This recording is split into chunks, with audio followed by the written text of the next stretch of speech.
One more email. Andy ordered an entire menu of apps and desserts. Rookie. I ordered an entire drive-thru. Signed Chuck W. in Lawrence. Charlie in Lawrence, Kansas. Hey, Jim, this is Charlie Weis in Lawrence, Kansas. I was trying to get some of that jungle caramel you got. I'll take 2 buckets of it for lunch. Hey, Jim, I went to Jack in the Box this morning for breakfast. I went to the drive-thru and I said, I'll take it. One drinking cake batter and maple syrup out of a glass. Rock me, I'm out. That's not a good call. No. Must be Friday. All right, so if you're on the phones, can you make it better?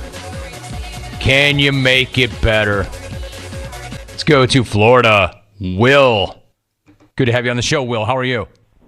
Just great, Jim. You're the best. It's kind of another sign of the times that you'd open the show with a story about the dietary exploits of an ex-NFL coach, but when you tell the story with Andy Reid, it's a pretty funny story, but you tell the same story starring Charlie Weis, and it would have been just outright disgusting. Rack me, I'm out. Interesting take. First of all, Andy Reid is not a former NFL head coach. He is a Super Bowl winning current head coach. His point is, you tell that story, and you tell it with Andy Reid, and it's funny, but you tell it about Charlie Weis, and it's disgusting. Jungle caramel. First of all, Charlie Weis is not a part of this discussion. It's not one or the other. It's not either or. We're talking about Andy Reid. Charlie Weis, you're making him a part of the discussion. I'm not. We're not discussing it. Now, if you want to talk about his tenure as a head coach and why that did not work out, if you want to talk about what he meant to the Patriot dynasty, we can do that. Then to me, it's relevant. Then to me, it's pertinent.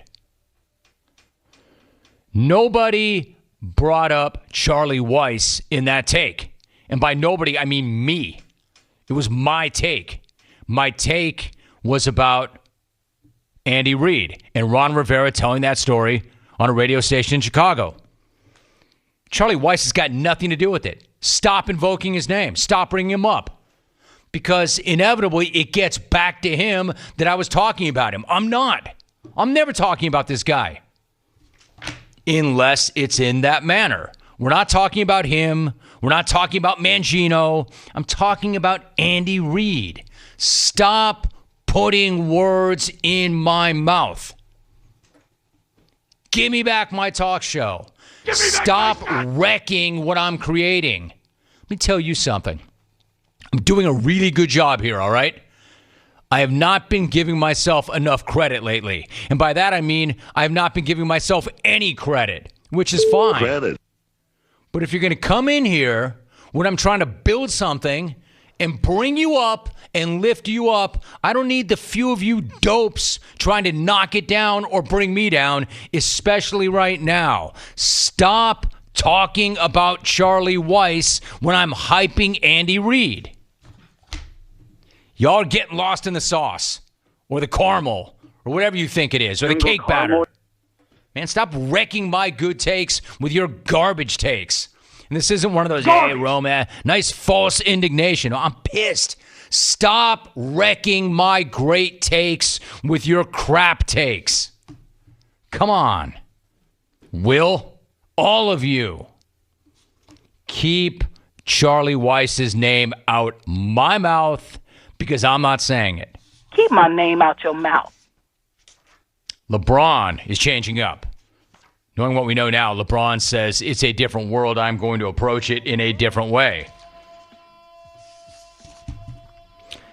Going to my Jungle Google Doc page. Give me a minute. The world is changing. I need to find it. Wait for it. And there it is. Definitely can Chris no longer in St. Pete. The Friday mix sounds awesome today. However, to make it an epic day, start the weekend with me. Sign Marky Mark. Why not? Just throw it all back. Throw it all back. Alvin, do what you do. I can't do what Alvin does. Program directors hate it. Clones love it. Who am I here for? The PDs who program? or the clones who listen. It's walking that fine line of blasphemy, isn't it? In the thin line of blasphemy in the jungle.